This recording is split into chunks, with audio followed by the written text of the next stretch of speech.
कि अगर आप टेक्सटाइल बिजनेस से जुड़ते हो तो आपके सक्सेस होने के चांसेस किसी भी और बिजनेस की तुलना में 10 टाइम्स ज़्यादा चांसेस है सक्सेस होने के। 50,000 रुपये आज इन्वेस्ट करें इस बिजनेस में, जो भी इस पॉडकास्ट को देख रहा है, तो उनके लिए क्या ट्रैजेक्टरी रह सकती है? एवरेज प्लस होके बिकता है वो अच्छा। कपड़ा। इतना बड़ा मार्जिन है। अब इसके अंदर क्या है, इतना स्मार्ट डिसीजन था। मैं लोगों को बता के थक गई हूँ कि सोशल मीडिया पे अपने बिजनेस को लाओ, और आपने तो 2012 में, तब तो इतना ट्रेंड भी नहीं था इन चीजों का। जब कोई यूट्यूब जानता नहीं था, शायद कोई जानता भी नहीं था कि यूट्यूब क्या होता है। आज हमारे साथ लगभग 1 लाख से ज्यादा व्यापारी जुड़े हुए हैं। अच्छा। और उसमें से लगभग 10,000 महिलाएं हैं जिन्होंने इस बिजनेस को घर से स्टार्ट किया था हमसे जुड़ करके। कोई भी बिजनेस वो सबसे ज़्यादा रन करेगा, वो सक्सेस होगा जो डायरेक्ट सेलिंग के अंदर जाएगा। आज जितनी बड़ी कंपनियां हैं, आपने जूडियो को देखा है? हाँ जी। टाटा खुद कंज्यूमर को कपड़े बेच रहा है। आपने रिलायंस को देखा है? डायरेक्ट सब्जियां बेच रहा है। बोलिए। तो सर अब आपको देख के और लोगों ने भी सेम स्टार्ट करा सूरत में? काफी लोगों ने किया है। अच्छा। तो बहुत लोग कॉपी कर रहे हैं। नौकरी में सब्जी बदल सकती है या ईएमआई बढ़ सकती है, नौकरी में और कुछ नहीं बदल सकता है। आपको जिंदगी बदलनी है तो बिजनेस की ओर अग्रसर होना पड़ेगा। मेरे को आप सब हमेशा रिक्वेस्ट करते रहते हो कि मैं एंटरप्रेन्योर्स को अपने पॉडकास्ट पर बुलाऊं, तो इसलिए आज मैंने पॉडकास्ट शूट करा अजय अजमेरा जी के साथ, जो अजमेरा फैशन के ओनर हैं। एंड अजमेरा फैशन एक बहुत ही फेमस ब्रांड है in the textile industry. In fact मैं उनको सूरत का टेक्सटाइल किंग कहूँगी, क्योंकि उन्होंने बहुत स्क्रैच से इस ब्रांड को बिल्ड करा है। इनफैक्ट आप मानोगे नहीं, उन्होंने 20 साल तक एक नौकरी करी है और उसके बाद उन्होंने डिसाइड करा कि नहीं, उनको एक बिजनेस ओनर बनना है। तो जितने भी लोग इस पॉडकास्ट को देख रहे हैं, जो अभी जॉब कर रहे हैं, आई एम श्योर इस पॉडकास्ट को देखने के बाद आप मोटिवेट हो जाओगे कि आपको उस जॉब को क्विट कर कैसे अपना रास्ता बनाना है और कैसे एक बिजनेस ज्वाइन करना है। प्लस इस पॉडकास्ट को जितनी भी लेडीज देख रही हैं, वो इससे एक टेक अवे और ले सकती हैं कि कैसे अजमेरा फैशन के साथ जुड़कर वो अपना खुद का बिजनेस स्टार्ट कर सकती हैं। सो काफ़ी इंटरेस्टिंग था पॉडकास्ट। आई एम श्योर आपको भी देखने में मज़ा आएगा, तो आ जाओ मेरे साथ, चलते हैं। Sir welcome. रियलिटी पे हम बहुत सारी रियल बातें करने वाले हैं आपके साथ, आप तैयार हैं? Thank you ma'am, thank you very much मुझे इनवाइट करने के लिए। आपके साथ यहाँ बैठ के रियलिटी के इस शो पे रिया मैम के साथ बैठ के और बात करके मुझे बहुत अच्छा लग रहा है। प्राउड फील हो रहा है अपने आप में कि नहीं, अभी तक शायद सक्सेस मिली थी या नहीं मिली थी मुझे पता नहीं, लेकिन जब आप बोल रहे हैं तो मुझे लग रहा है कि नहीं, वाकई कहीं ना कहीं कुछ हुआ है, कुछ। अरे नहीं सर, ऐसा नहीं है। Thank you ma'am, thank you very much. Sir आज के अजय जी को तो हर कोई जानता है, हम थोड़ा आपकी लाइफ में पहले चलते हैं। कैसे थी आपकी अर्ली लाइफ? कैसे आपने स्टार्ट करा? आप थोड़ा सा उसके ऊपर लाइट डालिए। एक्चुअली स्टार्ट 1992 में किया था। सूरत में पहली बार आया था। मैं राजस्थान से बिलोंग करता हूँ। अच्छा। मिडिल क्लास फैमिली है। पापा किसान हैं, जमीन है हमारी, और अभी भी पापा देखते हैं। उसके साथ एक छोटा सा बिजनेस करते थे पापा। तो मिडिल क्लास थे, कोई ज़्यादा ऐसा कुछ था नहीं। वहाँ से फिर नौकरी के हिसाब से मुझे भेजा गया था कि भाई आप सूरत या आसाम, गुवाहाटी, हाँ। 2 जगह मेरे 2 ब्रदर रहते थे। बोले कहीं भी जाओ और नौकरी करनी है तो करो। तो मैंने एक्चुअली सूरत को चुना था क्योंकि मुझे फिल्मों का बहुत शौक था। हालांकि गुवाहाटी भी जा सकता था, लेकिन मैंने आया सूरत। मैंने कहा सूरत तक तो चलते हैं, फिर थोड़ा आगे मुंबई है, कोशिश करेंगे तो वहाँ तक भी पहुँच जाएंगे। तो सर पढ़ाई कंप्लीट हो गई थी? कंप्लीट नहीं हुई थी। अच्छा। थोड़ा सा फिजिकली मेरे को हेल्थ इशू था, इसकी वजह से मैंने 11th में ही छोड़ दिया था। सर बताओ, मैं भी 12th पास हूँ, आप 11th पास है। मैंने भी कॉलेज नहीं करा। ओके। मैंने फिर पीईटी का एग्ज़ाम देने के लिए वो ड्रॉप आउट किया था कॉलेज, लेकिन दोनों टाइम ही मेरे को टाइफाइड हो गया था, इसकी वजह से मैं वो दे ही नहीं पाया एग्ज़ाम। तो फिर घर वालों ने बोला अब नहीं हो रहा है आपसे, तो जाओ नौकरी करो। फिर सूरत आ गया था मैं। अच्छा। सूरत में आके मैंने 1200 रुपये से जॉब स्टार्ट करी थी अपनी टेक्सटाइल में ही। अच्छा जी। और 20 साल एक ही कंपनी के अंदर, बहुत लीडिंग कंपनी थी, वहाँ पे जॉब किया मैंने, सारा काम सीखा। फिर वहाँ से 2011 में अपना अजमेरा फैशन स्टार्ट किया। तो सर जिस कंपनी में आप काम कर रहे थे इतने लंबे टाइम तक, अब उनको जेलसी नहीं होती कि अब तो आप इतना आगे बढ़ गए? नहीं, ठीक है, जेलसी मुझे अच्छा लगता है, मैं मिलता भी उनसे। अच्छा। उनसे ही सब कुछ सीखा है। अच्छा। तो मेरे गुरु के रूप में मानता हूँ मैं उनको। अच्छा, आज ये भी तो हम बहुत लोग अच्छी बात मिलते है। हैं तो आशीर्वाद लेता हूँ उनसे, और हमेशा लेते रहूँगा, सही बात क्योंकि है। देखिए गुरु तो गुरु ही होता है। ठीक ठीक है। उन्होंने सिखाया है सब कुछ, तो बड़ी बात है मेरे लिए। तो बस फिर वहाँ से बहुत कोशिश करी उन्होंने कि मैं नहीं जाऊँ, लेकिन मुझे एक सूरत का क्या है मैम, बहुत बड़ी स्केल पे सूरत में कपड़ा बनता है। अच्छा। मैन्युफैक्चरिंग होता है। आज अगर मैं सूरत को टेक्सटाइल कैपिटल ऑफ इंडिया नहीं, एशिया भी अगर मैं बोलूँ ना, तो कोई अतिशयोक्ति नहीं है। तो वहाँ पे बल्क डीलिंग होती है। आप जाओगे और आप वहाँ जाके ये बोलोगे कि मुझे बिजनेस स्टार्ट करना है नया, एक रिटेल शॉप करनी है, और मैं 50,000 या लाख रुपए का माल लेना चाहती हूँ, तो आपको वहाँ पे कोई माल नहीं देगा। वहाँ सिर्फ और सिर्फ बल्क जो होलसेलर होते हैं या डीलर होते हैं ना, उन्हीं को कपड़ा दिया जाता है। अच्छा। हमारी जो कंपनी थी जिसमें मैं जॉब करता था, वहाँ भी यही चीज़ थी। ओके। लेकिन लोग इतने आते थे जो अपने आप को इंडिपेंडेंट बनाना चाहते थे। खासकर महिलाएं आती थी जो ये कहती थी कि मुझे घर से बिजनेस करना है, आप हमें कपड़ा देंगे क्या? लेकिन मना कर दिया जाता था, हमारे यहाँ से भी मना कर दिया जाता था, क्योंकि हमारी कंपनी का भी वही रूल था। राइट। तो मुझे ये एक खलता था, एक ऐसा लगता था कि यार इतने लोग सूरत से अपने आप को अगर चाहें तो इंडिपेंडेंट बना सकते हैं, एक बिजनेस से जोड़ सकते हैं, तो क्यों ना कुछ ऐसा किया जाए कि इन लोगों को बिजनेस से जोड़ा जाए, जिनको अभी सब मना कर दे रहे हैं। तो मैंने 2011 में अजमेरा फैशन की शुरुआत करी, और ये सोच के शुरुआत करी थी कि मैं एक छोटे से छोटा रिटेलर भी कोई आएगा और मुझे बोलेगा कि मुझे बिजनेस करना है या मैं ऑलरेडी कर रहा हूँ, क्या आप मुझे कपड़ा देंगे क्या? तो मैं उनको पूरा सपोर्ट करूँगा। अच्छा। मैं उनको उसी प्राइस में कपड़ा दूंगा जिस प्राइस के अंदर एक डीलर और होलसेलर को दिया जाता है।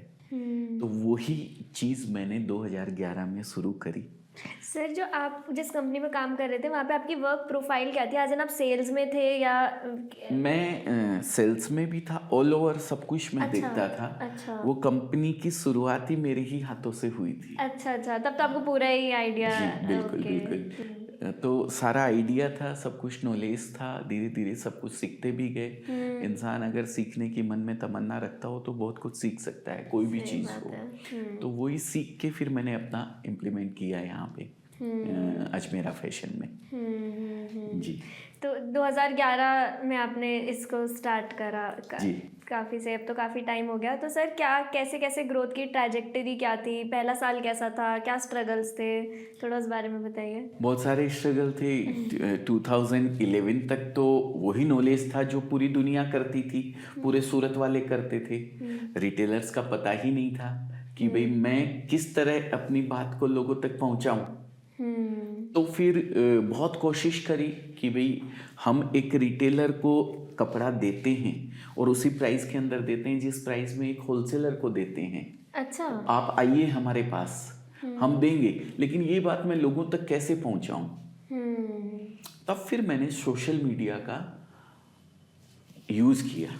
सर आप सोच भी नहीं सकते कितना स्मार्ट डिसीजन था। मैं लोगों को बता बता के थक गई हूँ कि सोशल मीडिया पे अपना बिजनेस को लाओ, अपने बिजनेस को लाओ। और आपने तो 2012 में, तब तो इतना ट्रेंड भी नहीं था इन ट्रेंड भी चीज़ों का। नहीं था, जब कोई यूट्यूब जानता नहीं था, शायद कोई जानता भी नहीं था कि यूट्यूब क्या होता है। उस समय मैंने 2012 के अंदर अपना चैनल बनाया अजमेरा फैशन। सर कहाँ से ये सोच कैसे डेवलप हुई कि चैनल बनाना है? क्योंकि ये बहुत ही बड़ी चीज़ है। आपको पता नहीं, आपको रियलाइजेशन है नहीं है, बट ये सोचना है कि मैं चैनल बनाऊं और अपने बिजनेस को वहाँ लाऊं, वो उसी ने शायद आपको बहुत बेनिफिट भी दिया होगा आगे चल के। बिल्कुल बिल्कुल बिल्कुल बेनिफिट दिया, लोगों तक मेरी बात को पहुंचाने का मुझे मौका दिया और मैंने लोगों तक बात को पहुंचाई, लेकिन समय लगा उसके अंदर। तो उसके पहले तक शुरू में जब मैंने शॉप चालू करी थी, तब मेरे साथ वही डीलर और होलसेलर ही थे सारे, और कोई था नहीं, क्योंकि उन्हीं के साथ 20 साल पूरा काम किया था, तो रिटेलर्स तक पहुंच थी नहीं अपनी। तो अब वो डीलर और होलसेलर को जब ये पता लगने लगा कि ये रिटेलर को भी कपड़ा उसी रेट में देता है जिस रेट के अंदर ये हमें देता है, तो वो नाराज होने लगे हमसे। अच्छा। बोले कि आप ये गलत काम कर रहे हो।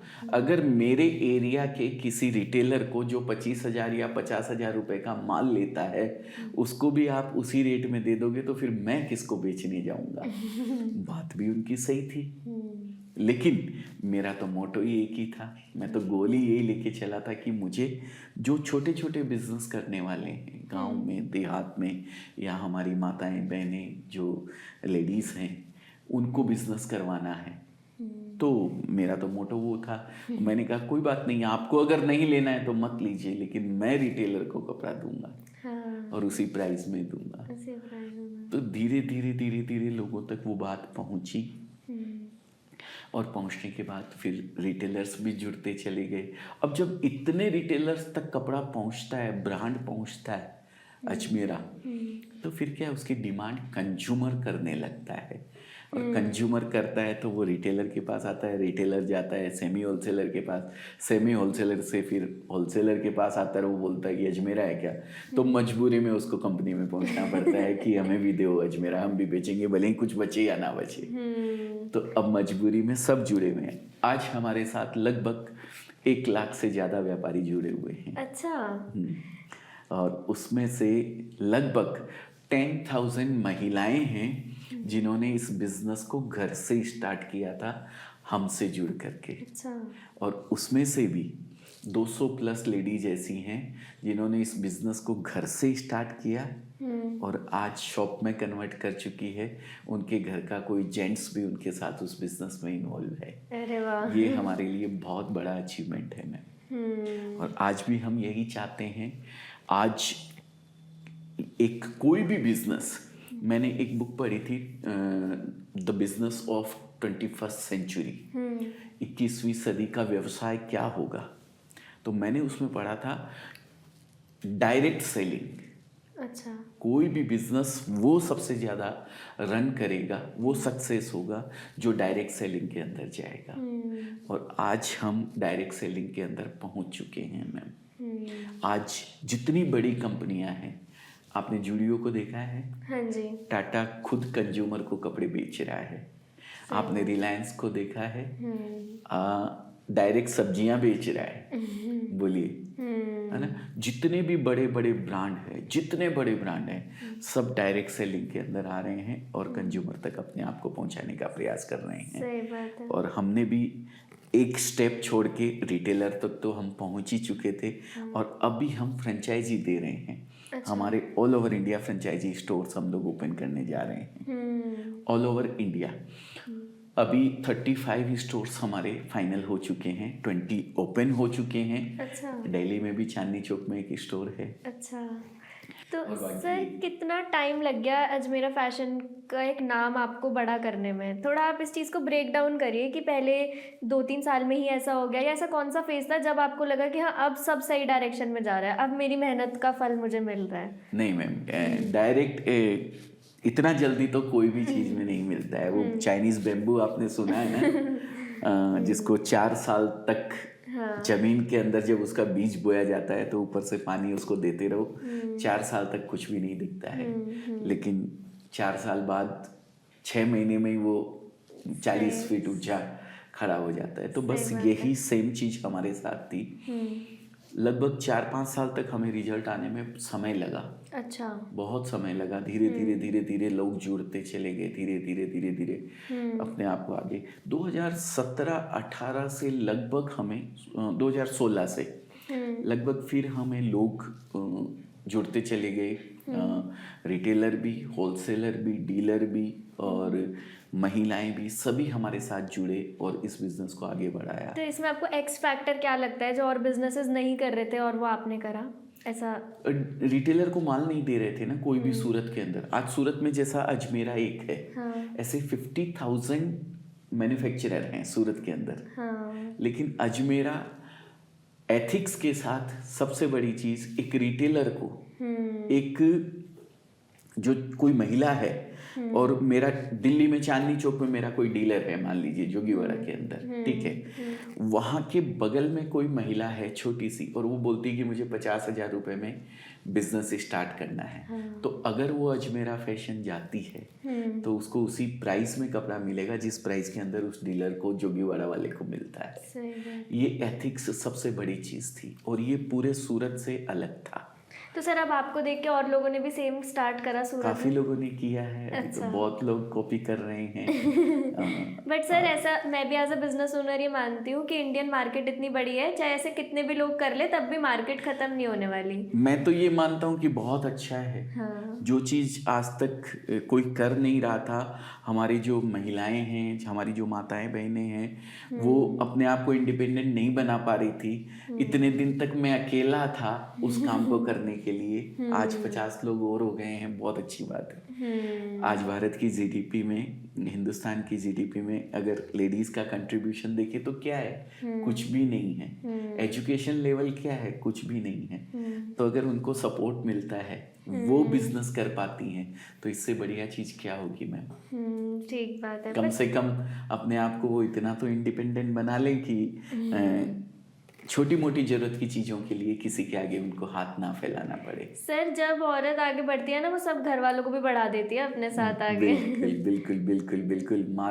मातृशक्ति जो बोलते हैं, महिला शक्ति, ये तो बहुत बड़ी शक्ति है मैम, और अगर ये ठान ले तो कुछ भी कर सकते हैं। वही सर, पता है इनफैक्ट लड़कियों में भी ना मदरली इंस्टिंक्ट्स होते हैं। ज़रूरी नहीं आप एक माँ हो तभी आप में वो मदरली इंस्टिंक्ट होंगे, वो माँ की भावना होगी। जैसे मेरे लिए मेरा बिजनेस था, मैं उसको अपना बच्चा मानने लग गई थी, तो मेरे अंदर जब वो माँ की भावना आई और मैंने उसको बच्चा माना, तो फिर एक माँ को कोई नहीं रोक सकता। और ये भावना एक लेडीज में ही आ सकती है, वो चाहे बिजनेस के प्रति हो, चाहे अपने बच्चों के प्रति हो, चाहे अपने परिवार के प्रति हो।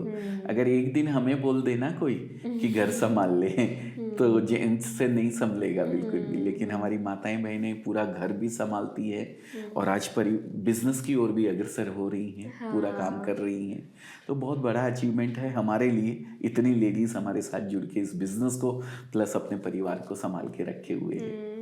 सर एक बात बताओ, ये आजकल मैं साड़ीज वगैरह बहुत पहन रही हूँ पॉडकास्ट के चक्कर में, ये साड़ीज इतनी, देखिए सूरत साड़ी के अंदर जो रेट में सूरत प्रोवाइड कर सकता है, वो रेट के अंदर कहीं भी नहीं हो सकता है। अच्छा। ऑल ओवर इंडिया चले जाइए आप, किसी भी मंडी के अंदर, चाहे बनारस चले जाइए, चाहे आप संबलपुर चले जाइए, चाहे आप साउथ में चले जाइए, कांचीपुरम साड़ी ले लीजिए। सूरत क्या है, डिपेंड है मशीन पे, और ये डिपेंड है पूरा मैनुअली। अच्छा। आप जो भी साड़ियाँ बाहर से कहीं से लेते हैं वो हैंडलूम पे बनती है। एक साड़ी को बनने के अंदर, अगर मैं बनारस की बात करूं तो एक साड़ी बनती है कम से कम लगभग 30 दिन 45 दिन लगती हैं, अगर वो नॉर्मल साड़ी होती है तो। बहुत ज़्यादा जेकार्ड वगैरह की विविंग की साड़ी हुई तो 1-1 साल लग जाता है। लेकिन सूरत इतना फास्ट डेवलपिंग एक सेंटर है टेक्सटाइल के लिए कि वहाँ पे एक दिन के अंदर एक मशीन पे से 30 साड़ी वही निकलती है। अच्छा।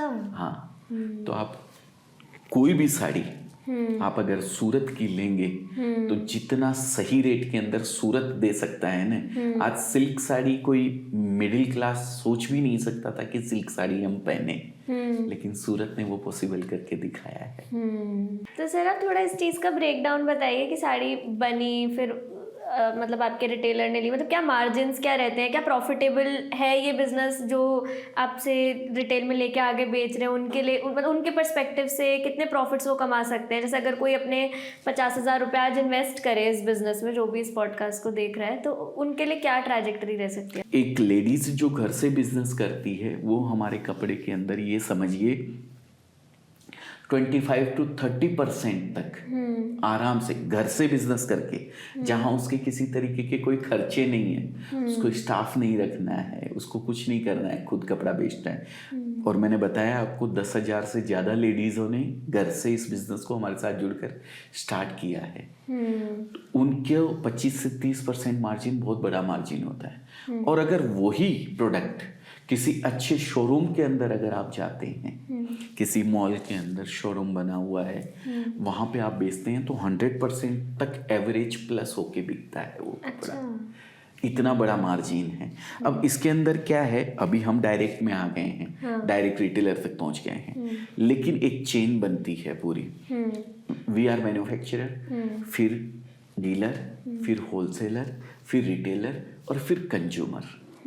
तो यहाँ तक पहुँचते पहुँचते वो साड़ी जो है, साड़ी पे भी डिपेंड करती है, मटेरियल पे भी, कौन सा मटेरियल है, ये 100% तक प्लस हो जाती है। अब इसके अंदर प्रोडक्ट अलग अलग आते हैं। जैसे आपने अभी देखा होगा साड़ी के साथ एक ट्रेडिशन वियर लहंगा और चुन्नी, ये बहुत ज़बरदस्त ट्रेंड में है अभी। क्रॉप टॉप और गाउन बहुत ज़बरदस्त ट्रेंड में है।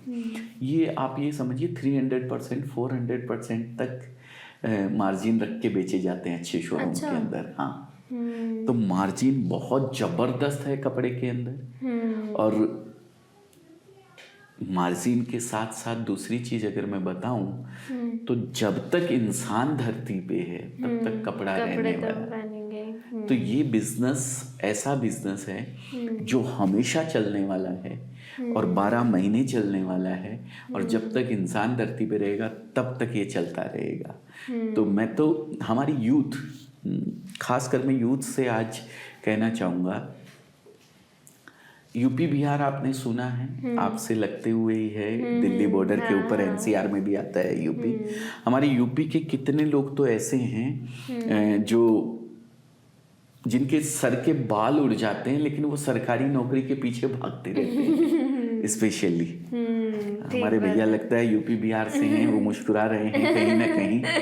ऐसा होता है, एक्चुअल मैंने देखा है, ऐसे केस हैं। सर ये बचपन से ना ऐसे सिखाया गया है। आप मानोगे नहीं, मैंने भी यूपीएससी की तैयारी करी है 1-2 साल। अच्छा। बट फिर मैं बिजनेस में आ गई, फिर मेरे को लगा इसमें तो और भी ज़्यादा अच्छा है, इसमें तो और ज़्यादा आपको प्रॉफिट्स हैं, नाम है, सब कुछ है। तो फिर मैंने वो छोड़ दिया पीछे ही। बट आप ठीक कह रहे हो। देखिए, नौकरी चाहे सरकारी हो या प्राइवेट हो, नौकरी नौकरी है। नौकरी में कुछ नहीं बदल सकता है मैम। नौकरी में बदलेगी तो आपके घर की सब्जियां बदल जाएगी या आपकी ईएमआई बदल जाएगी। आज आपकी सैलरी अगर 10,000 है तो आप स्कूटर ईएमआई पे खरीद लेंगे। आपकी सैलरी लाख रुपया हुई तो आप गाड़ी ईएमआई पे खरीद लेंगे। और सैलरी आपकी बढ़ी तो आप बड़ी गाड़ी खरीद लेंगे या घर खरीद लेंगे। तो आपकी ईएमआई बढ़ती चली जाएगी। नौकरी में सब्जी बदल सकती है या ईएमआई बढ़ सकती है। नौकरी में और कुछ नहीं बदल सकता है। आपको जिंदगी बदलनी है तो बिजनेस की ओर अग्रसर होना पड़ेगा। आप हुए हैं, मैंने नौकरी छोड़ के अपने आप को बिजनेस की ओर अग्रसर किया है। आप लोग मैम को देख सकते हैं, मुझे देख सकते हैं। 2 एग्जाम्पल आपके सामने बैठे हुए हैं। और सबसे बड़ी चीज बिजनेस की, आज अगर आप अपने बच्चों को, कोई नौकरी कर रहा है तो आपके बच्चे को वापस 0 से स्टार्ट करना पड़ेगा। कोई बॉस आपको रिटायर करके उसके बच्चे को वहां नहीं बिठाएगा। बॉस का बच्चा ही आके उस सीट पे बैठने वाला है। लेकिन अगर आप बिजनेस कर रहे हो तो आपकी सीट पे आपका बच्चा आके बैठेगा, उसको 0 से स्टार्ट करने की जरूरत नहीं है। ठीक। तो मैं सबसे कहता हूँ, जॉब सीकर नहीं, जॉब क्रिएटर बनिए। आप नौकरी करेंगे तो आपका या आपके परिवार का पेट पल जाएगा। लेकिन अगर आप बिजनेस करते हैं तो आपके परिवार के साथ साथ और 10 लोगों के परिवार का पेट पलता है।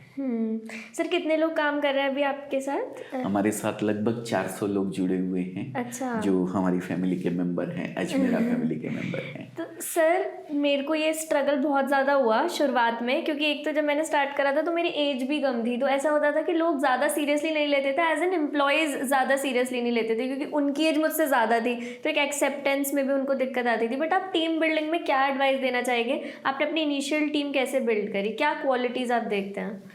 मेरा मैम, मैं बुक्स वगैरह बहुत पढ़ता हूँ। अच्छा। और मुझे मुझे ये ध्यान नहीं है किसकी मैंने बुक्स पढ़ी थी, लेकिन मैंने कहीं पढ़ा है कि अगर आप जो काम कर रहे हैं वो आपके नीचे वाला बंदा 80% भी अगर कर दे तो आपको वो काम उसे सौंप देना चाहिए और आपको दूसरे काम में लग जाना चाहिए कुछ क्रिएटिव और करने में। और मैंने हमेशा यही किया। मैं मेरे नीचे जो भी बंदा आया मैंने उसको सिखाया, 80% तक उसको अगर आ गया वो काम तो मैंने उसको सौंपा और मैं दूसरे काम में लग गया और इसी तरीके से मेरी टीम बिल्डअप होती गई। बट सर ऐसे परफेक्शन का कीड़ा नहीं होता कि मैं करूँगा तो ही ज़्यादा परफेक्ट होगा? ये सबसे बड़ा कीड़ा है। मैं बोलता हूँ इससे भी बड़ा कीड़ा क्या है, खुद को सेठ दिखाने का कीड़ा है हमारे यहाँ तो। अच्छा। मैं सेठ हूँ दुकान का, ये महसूस होना चाहिए बाहर से आने वाले को। इसको पता नहीं लग जाए कि ये सेठ है। अरे यार आपको यही दिखाना है तो एक तख्ती लगा लीजिए ना अपने यहाँ की मैं यहाँ का बॉस हूँ, काम तो उसको करने दीजिए। मैं यहाँ का जयकांत शिकरे। तो ये एक सबसे बड़ी चीज है कि हर चीज छोटी से छोटी, चाय मंगवानी है तो खुद फोन करके अरे चाय भेजना रे, कुछ भी चीज मंगवानी है उसको फोन करके खुद मंगवाना। काम तो आपको डाइवर्ट करना ही पड़ेगा, तभी आप बड़ा काम कर सकते हो। सब कुछ आप करोगे तो जिंदगी में कभी आगे नहीं बढ़ सकता है कोई भी। मैं हर इंसान को ये बात कहता हूँ कि अगर आपके नीचे कोई बंदा है और वो 80% काम आपके जैसा कर, 100% नहीं कर सकता है कोई भी, लेकिन 80% भी अगर वो कर दे आपके जितना, तो आपको उसको छोड़ के आपको कुछ नए क्रिएटिव में लग जाना चाहिए। सर एक किसी को टेक्सटाइल बिजनेस स्टार्ट करना है तो क्या क्या चीज़ों की रिक्वायरमेंट्स क्या क्या है, किस किस चीज़ का उनको ध्यान रखना चाहिए इस बिजनेस? आप अपने कॉम्पिटिटर्स बढ़ाओगे वैसे तो ये आंसर देंगे। मेरे कोई कंपटीटर नहीं है मैम, मेरा एक भी कंपटीटर नहीं है। मैं कंपटीशन छोड़ता ही नहीं हूँ कहीं, और कंपटीशन को मैं बहुत अच्छा मानता हूँ मैम। मुझ में अगर कुछ डेवलपमेंट होगा ना तो कंपटीशन की वजह से होगा, नहीं तो मैं डल हो जाऊंगा, मैं लेजी हो जाऊंगा। अगर कंपटीशन है तो मेरे अंदर डेवलपमेंट अपने आप आएगा, पहली चीज। दूसरी चीज, टेक्सटाइल के लिए आपने पूछा, टेक्सटाइल की सबसे बड़ी खूबी यही है मैम, एक महिला जिसको सागबाजी खरीदना आती है ना, वो रिटेल बिजनेस कर सकती है। कोई उसको डिग्री की जरूरत नहीं है। एक इंजीनियर बनेगा तो उसको 4 साल 3 साल लगेंगे, एक डॉक्टर बनेगा तो उसको 3 साल 4 साल लगेंगे, लेकिन एक टेक्सटाइल बिजनेस अगर कोई पढ़ा लिखा नहीं भी है, सिर्फ पैसा गिनना आता है, तो वो ये बिजनेस कर सकता है। सर बेचने की स्किल्स भी आपको लगता है इम्पॉर्टेंट है, सेलिंग स्किल्स? क्योंकि ना आजकल जैसे किसी को हायर भी करते हैं ना और आप उनको बोलो कि सेल्स जॉब है, तो इंडिया में पता नहीं क्यों लोग ना सेल्स जॉब को नीची नज़र से देखते हैं, पर मुझे तो ऐसा लगता है कि वो सबसे अच्छी चीज़ है, क्योंकि अगर आपको बेचना आता है तो आपको सब कुछ आता है, फिर तो आपको कोई पीछे रोक ही नहीं सकता। मैम दुनिया में हर चीज़ सेल्स पे डिपेंड है। एक पति पत्नी, एक बाप बेटा, बाप अपने बेटे को किसी काम के लिए मनाता है तो उसने एक सेल करी है। एक गर्लफ्रेंड अपने बॉयफ्रेंड को या बॉयफ्रेंड अपने गर्लफ्रेंड को किसी चीज के लिए मनाता है तो वो सेल करी है उसने। कोई भी चीज दुनिया में सेल्स से बढ़कर नहीं है। किसी भी व्यापार में, किसी भी चीज में, कहीं भी आप ले लीजिए, अगर सेल्स आपको आ गई है तो सब कुछ आ गया है। और सेल्स आदमी कहीं ना कहीं कर ही लेता है। एक माँ अपने बच्चे को 3 रोटी खिलाती है और चौथी रोटी अगर उसने उसको खिला दी है ना, तो वो भी एक सेल्स है।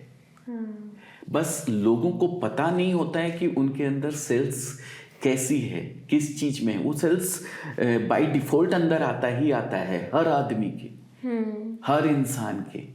लेकिन जब उसको ये कहा जाता है कि एक माँ मान गई, बच्चे को मना लिया उसने, लेकिन जब उसको ये कहा जाता है कि आपको बिजनेस करना है, साड़ियाँ बेचनी, अरे नहीं मैं सेल नहीं कर सकती, ये सबसे बड़ी कमी कहीं आ जाती है। और इस टेक्सटाइल बिजनेस की ये खूबी है कि ये कोई भी कर सकता है, कोई भी। मैं युवा वर्ग से कहता हूँ, अभी जैसे बिहार और यूपी बिहार के बच्चों की बात चल रही थी, मैं कहता हूँ आप ढूंढते रहिए अपनी नौकरी, मत छोड़िए। अगर आप कर रहे हैं तो करते रहिए अपनी नौकरी, उसको भी छोड़ने की जरूरत नहीं है।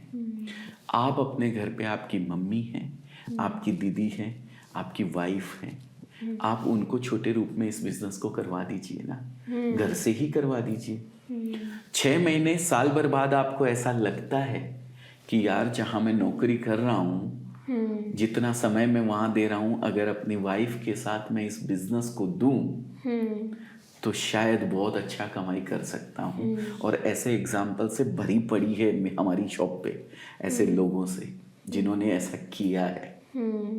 फिर आप अपनी नौकरी छोड़ के आ जाइए उस बिजनेस में। मैं चैलेंज के साथ कहता हूँ कि भाई आपको सक्सेस होने से कोई रोक नहीं सकता है। ये एक पहला पॉइंट था कपड़े के बिजनेस का, जिसकी वजह से आदमी सक्सेस होता है। दूसरा पॉइंट और मैं एक बताता हूँ आपको। हम जिस संस्कृति में रहते हैं ना, जो संस्कृति को फॉलो करते हैं, वहाँ पे हमारे यहाँ एक रीति रिवाज है देने लेने का। आपके पास सफिशिएंट कपड़े हैं पहनने के लिए, आपको साल भर कपड़े नहीं खरीदने हैं, लेकिन फिर भी आपको कहीं ना कहीं किसी को देने लेने के लिए, चाहे बेटी घर पे आई है या बहू पियर जा रही है या किसी की एनिवर्सरी है या किसी का बर्थडे है, कहीं ना कहीं देने लेने के लिए आपको 10-20 पीस तो लग ही जाते हैं। और दूसरी चीज, इंसान कपड़े तो चाहिए ही चाहिए, असेंशियल में आता है। जब तक इस धरती पे इंसान रहेगा उसको कपड़े चाहिएंगे। और आज के दौर में तो ये फैशन से जुड़ चुका है। एक महिला अगर कोई फंक्शन में एक साड़ी पहन के चली गई है तो वो दोबारा नहीं पहन के जाती है। तो इतना डिमांडेबल प्रोडक्ट, जिसकी इतनी डिमांड है, जिसको कोई भी आराम से कर सकता है, चाहे वो पढ़ा लिखा हो या ना हो।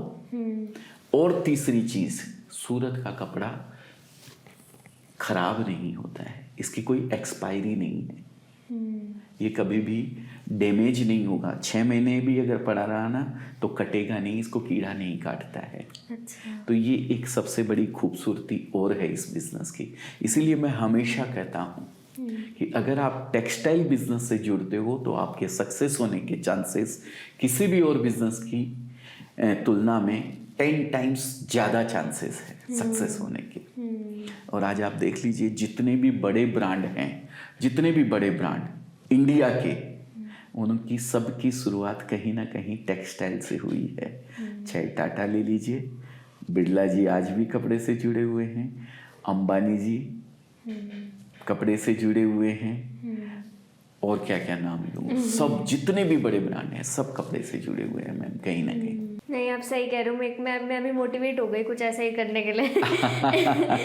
बिल्कुल बिल्कुल। मेरी जो ऑडियंस है ना, बहुत ज़्यादा फैसिनेटेड होती है हमेशा बिजनेस स्ट्रैटेजीज या मार्केटिंग स्ट्रैटेजीज से। तो आप कोई अपनी ऐसी स्ट्रैटेजी या मार्केटिंग टैक्टिक या कुछ भी ऐसा बताइए जो मतलब औरों के उससे अलग हो, जैसे जिसको हम गोरिल्ला मार्केटिंग भी कहते हैं, जो थोड़ा ऑफ बीट रहता है, जो सब कर रहे हैं उसके जैसा नहीं, कुछ ऐसी कोई आपने स्ट्रैटेजी फॉलो करी हो तो। मेरी स्ट्रेटेजी के बारे में मैं बताऊं तो मैम, मैं किसी भी तरीके से अपने प्रोडक्ट की कॉस्टिंग को बढ़ाना नहीं चाहता हूँ।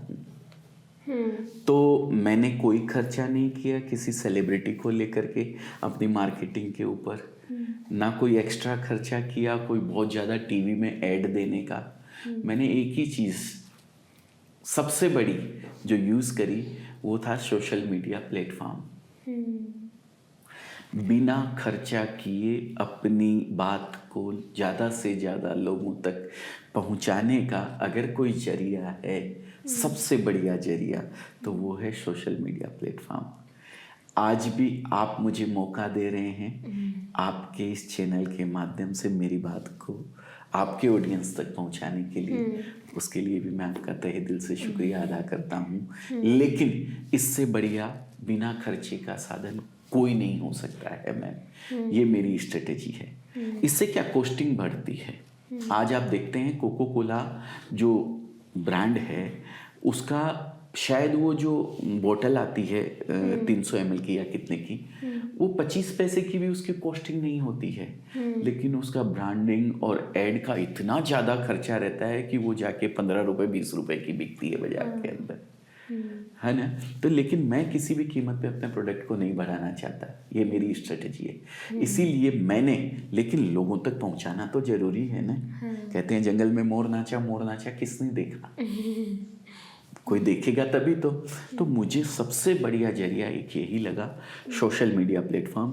लोग सोशल मीडिया का यूज होते हैं लेकिन मैंने सोशल मीडिया को यूज किया, अरे वाह। खुद यूज किया मैंने उसको, और अपनी बात को लोगों तक पहुंचाया और लोग मुझसे जुड़ते चले गए। सर पर सोशल मीडिया पर भी बिजनेस को कैसे प्रमोट करना है, ये एक बहुत ही बड़ी डिबेट है, क्योंकि आप एकदम डायरेक्ट आकर बता दो मेरे बिजनेस है तो कोई इंटरेस्टेड नहीं होगा। सोशल मीडिया पे लोग बैठे हैं कहानियाँ सुनने के लिए, बिजनेस के पीछे का दर्द जानने के लिए कि क्या कैसे कितने टीम साइज है, कैसे जो इस बिजनेस को चला रहे हैं उनका दिनचर्या क्या है, मतलब आप समझ रहे हो कि एक पूरी कहानी आपको दिखानी पड़ती है। लोगों को दूसरों के घरों में झांकने की बहुत ज्यादा वो है। बिग बॉस कितना जबरदस्त चलता है आपको पता है। हाँ। लोगों के घरों में लड़ाई हो रही है, वो आपस में लड़ते हैं, वो देखने में लोगों को बहुत मजा आता है। सर आप सोचो, मतलब एक लड़ाइयों के ऊपर एक शो है और एक शो है। इतना लोग उसको देख रहे हैं, देखते उसका हैं। इतना अच्छा फैन बेस है कि मतलब सबसे बड़ा शो है वो इंडिया का एक तरीके टीआरपी से। सबसे बड़ी ज्यादा है। तो ऐसा क्यों, मैं कहता हूँ कि भाई आप कुछ ऐसा करो कि लोग आपको देखें,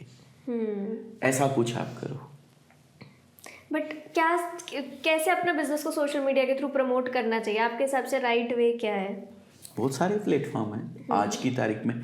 आज हमारे यहाँ से प्रोडक्ट ले जाके लोग हमारे प्रोडक्ट को अपनी वेबसाइट बना के बेचते हैं। प्लस व्हाट्सएप के ऊपर, व्हाट्सएप के थ्रू ग्रुप बनाया हुआ है अपनी 20 लेडीज़ का, अपनी सोसाइटी के लोगों का ग्रुप बना लिया।